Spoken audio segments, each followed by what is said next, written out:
In the beginning, there was only silence. Not the peaceful kind, but the kind that warns you something is wrong.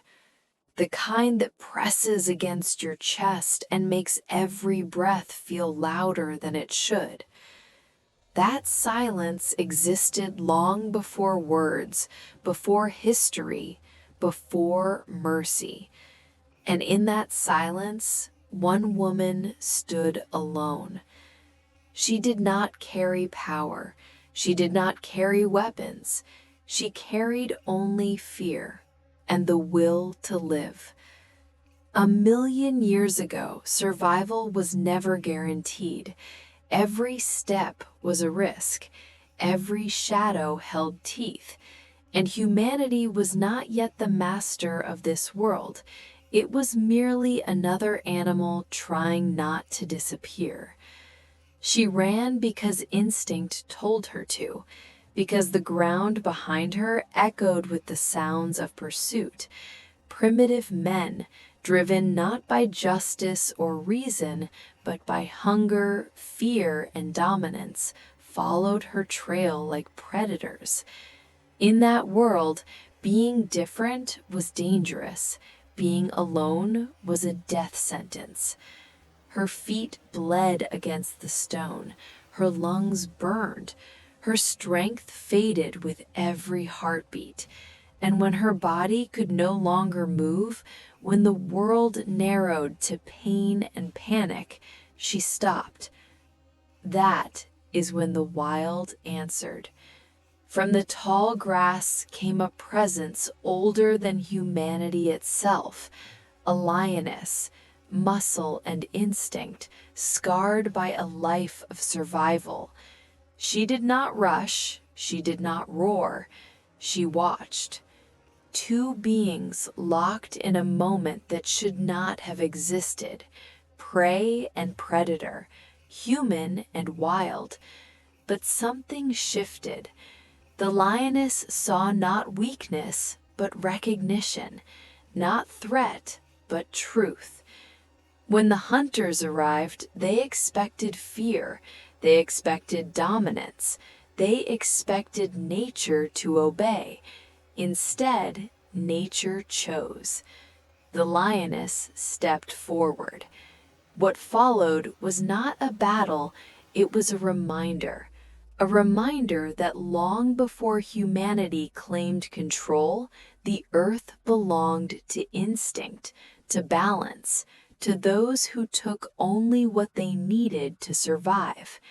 Fire cracked against the night, spears cut the air, screams echoed where silence once ruled. The lioness fought not for territory, not for hunger, but for something far rarer, protection. Each movement was calculated, each strike was final.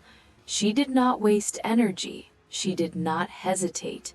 The woman watched, helpless, terrified, alive only because the wild had decided she deserved to be. Rain fell, blood soaked into ancient soil, and one by one the hunters fell away, not defeated by strength alone, but by arrogance. They believed they owned the land. They were wrong. As dawn broke, the world changed color. Fire died, bodies lay still, and the forest breathed again.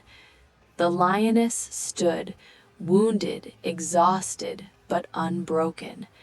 The woman crawled forward, her fear replaced by something deeper. Not gratitude, not control, respect. No words passed between them.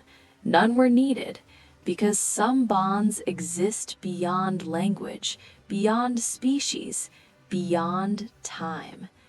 The lioness turned away, not as a guardian, not as a monster, but as what she had always been, a force of nature. She disappeared into the rising light, leaving behind no proof, only memory. And that is how legends are born. Not from victory, not from dominance, but from moments when the world pauses and chooses balance over destruction. The woman survived, but she was never the same. She carried the scars of fear, the weight of humility, and the understanding that humanity does not stand above nature, it stands within it. 1,000,000 years later, we still tell stories like this. Stories where the wild reminds us who we are. Stories where survival is earned, not taken. Stories where power bows to instinct. Because somewhere deep in our blood, we remember that silence. And we remember the moment when a lioness defied humanity to save one life.